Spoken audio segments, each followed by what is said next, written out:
We've built a portfolio of over 700 tenants in 23 years. Here's what it's taught me about HMOs. So you can imagine with 700 tenants, it's actually difficult managing the keys. Now, what we actually did from an early point was go with mechanical punch locks. You can go with digital ones, but those batteries need replacing. What this has actually allowed us to do is provide us with flexibility, no phone calls from tenants where their keys have been lost and we now need to come out and charge them a call out for that. Also, when we are working with tradesmen, we can actually give them the front door code.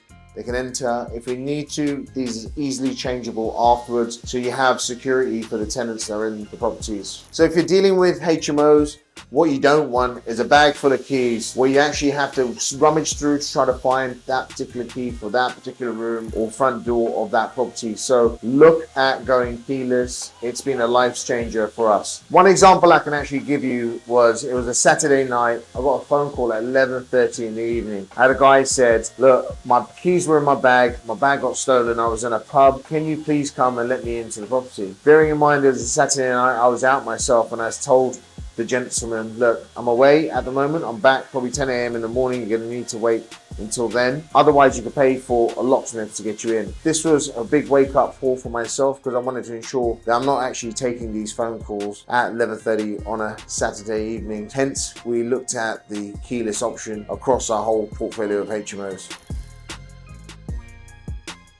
Number 2 is laminate flooring. Now, this property here, once it's actually complete, we'll be laying laminate flooring with some acoustic underfloor to actually provide some soundproofing. Now, when we first started our HMOs, we had carpets everywhere. What we found was there's a lot of stains that actually come on the carpets from people coming from outside when it's raining, snowing, or muddy feet, and it actually adds odor smells to the property. We were finding it difficult to re-rent certain rooms. We have to replace carpets, but this is a time-consuming process because it actually means we need to move beds out of a property to get the carpet in, move it back in. So what we actually ended up doing was going down the LVT laminate route, and since then we don't really have those added costs. It actually saves us thousands in the long run. When I started with HMOs, I actually compared them to hotels, basically meaning you're gonna have a run of tenants that actually gonna come through there. You're gonna have wear and tear. How do you minimize that wear and tear, and how can you prepare your HMOs in a way where you can actually turn them around really quickly? And the solution was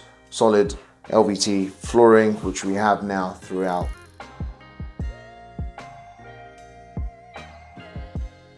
Number 3 is fitted furniture, and in particular built-in wardrobes. So when we first had our HMOs, we used to buy our wardrobes from IKEA, put them together. What we tend to found was wherever we put the wardrobe, when it comes to the end of the tenancy, it actually had moved around, and as a result would have led to a little bit of movement in the wardrobe. Tenants will then stick suitcases and everything on top, and within sort of 12 to 18 months, I'd have to replace that wardrobe again. Again, this is time consuming because we had to send someone out, 1, to put a new wardrobe in, 2, to actually dismantle it and dispose of the old one. The other problem that you have with HMOs is storage space. Now, if you take a property like this one here, there's a lot of head height. We wanted to utilize that to ensure that we maximize the amount of storage that we give our tenants, and the only solution for this was fitted wardrobes. Now, with our properties that we actually have, we put fitted furniture in probably over 10 years ago in one of our earlier HMOs. It still looks like new today. It still provides the maximum amount of storage for a tenant in that space, and we're still going to be using this going forward.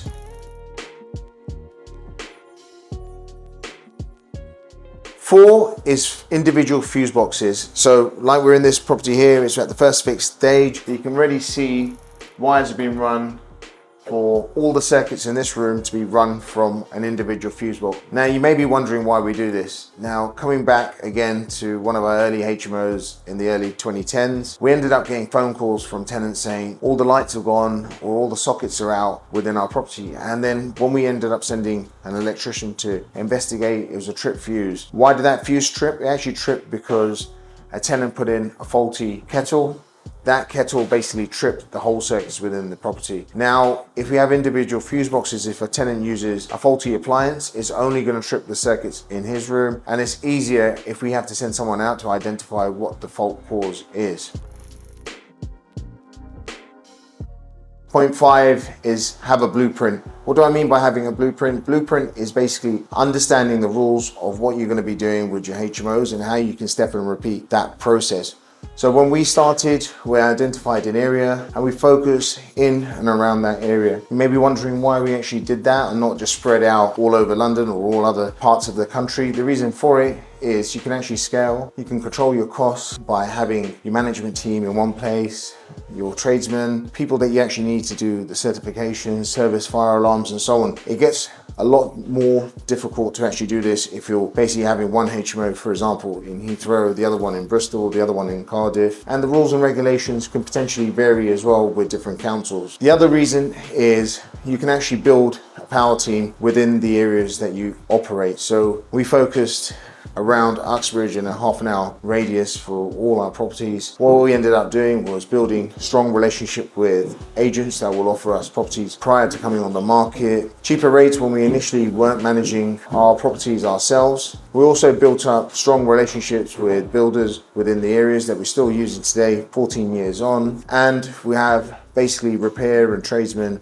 that we can call at any point when we need to basically maintain our properties. You also probably have seen through our posts that we've done over the years on our socials that a lot of our properties ended up having the same finish. You may wonder why our properties have a similar finish throughout all the projects that we do. Well, the reason is if we now need to repair our properties, like for example, we have to change the flooring, our contractors know what type of flooring is, where we source it from, and this can be easily done. If we're now sourcing unique products throughout, for example, like sinks and WCs and shower trays and so on, if that manufacturer goes bust, you may not be able to source it, and the cost of the repairs then goes up because you may have to rip that whole shower tray out, another one in that isn't so unique, and it adds more cost, potential rent loss, and so on. So I think it's essential that you understand what you're trying to do, what your objectives are, build that blueprint in terms of where you're going to operate, how much you want to scale, what size of a portfolio that you're aiming to do. Once you have this all defined, it's actually a lot easier once you start to implement. Now, if you enjoyed this video, ensure to hit that bell icon, like button, hit subscribe, and we hope to see you in the next video. Also, we have the Elevate series next week. We've got 5 spaces left. The details are in the bio. Plus our Skill community, which is a free online community. We've hit 1,000 members on there. Join us. It's a great resource, a great way to actually learn and interact with other property investors and developers within the UK.